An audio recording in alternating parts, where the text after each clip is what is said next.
বিয়েবাড়ির মতো স্টাইলে ভেজ ডাল খেতে গেলে আজকে কিন্তু আমার এই রেসিপিটা অবশ্যই দেখতে হবে।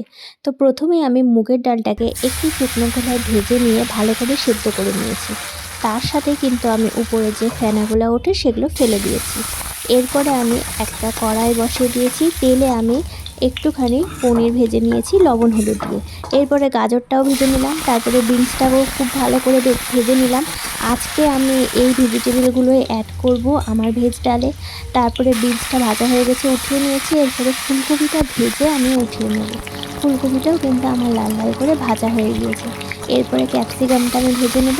ক্যাপসিকামটা আমি খুব বেশি ভাজিনি, একদম অল্প অল্প করে ভেজেছি। ক্যাপসিকাম ভাজার পরে আমি কিশমিশ আর কাজুটাকেও একটুখানি লালচে করে ভেজে নিয়েছি। তো ভাজা তো আমার হয়ে গিয়েছে, আমি এখন উঠিয়ে দেব। এরপরে আবার আমি কড়াই বসিয়ে দিয়েছি।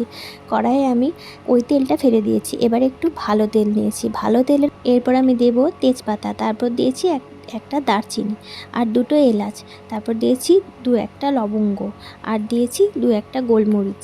তো এরপরে ওটা খুব ভালো করে একটু ভেজে নিয়ে তারপরে আমি টমেটো দিয়ে দিয়েছি। টমেটোটা একটু ভেজে নিয়ে আমি আদা কুড়ে দিয়ে দিয়েছি।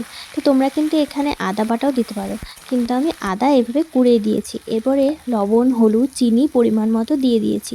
লবণ হলুদ চিনি দেবার পরে আমি একটুখানি জল দেব। তো জল দিয়ে দিয়েছি। এরপরে একটু নাড়াচাড়া করে যে সবজিগুলো আগে থেকে ভেজে রেখেছিলাম সেগুলো দিয়ে দিলাম। সবজিগুলোকে একটু সেদ্ধ হতে দিতে হবে, সেই জন্য আমি ঢেকে দিয়েছি একটুখানি। একটু ঢেকে ঢেকে সেদ্ধ করে যখন বুঝে যাব সবজিটা সেদ্ধ হয়ে গিয়েছে, তখন আমি ডালটা দিয়ে দেব। ডালটা তো আমার আগে থেকে সেদ্ধ করা ছিল। পরে আমি আগে থেকে ভেজে রাখা কিশমিশ আর কাজুটা দিয়ে দেব। তারপরে আগে থেকে ভেজে রাখা পনিরটাও দিয়ে দেব। পনির আর কাজু কিশমিশটা দিয়ে আমি ডালটাকে খুব ভালো করে নেড়ে নেব। এরপর আমি দিলাম গরম মশলার গুঁড়ো। তারপর ডালটাকে নামিয়ে নিলাম আর একটা ছোট্ট একটু হাতা বসিয়ে দিলাম। হাতাটা গরম করে আমি 1 চামচ ঘি দিয়ে দিলাম। এবার ঘিয়ের মধ্যে আমি দুটো শুকনো লঙ্কা ফাটিয়ে দিয়ে দিলাম আর দিয়ে দিলাম 1 চামচ জিরে। এবার এটা একটুখানি ভেজে নিয়ে আমি ডালের মধ্যে সোমবারা দিয়ে দিলাম।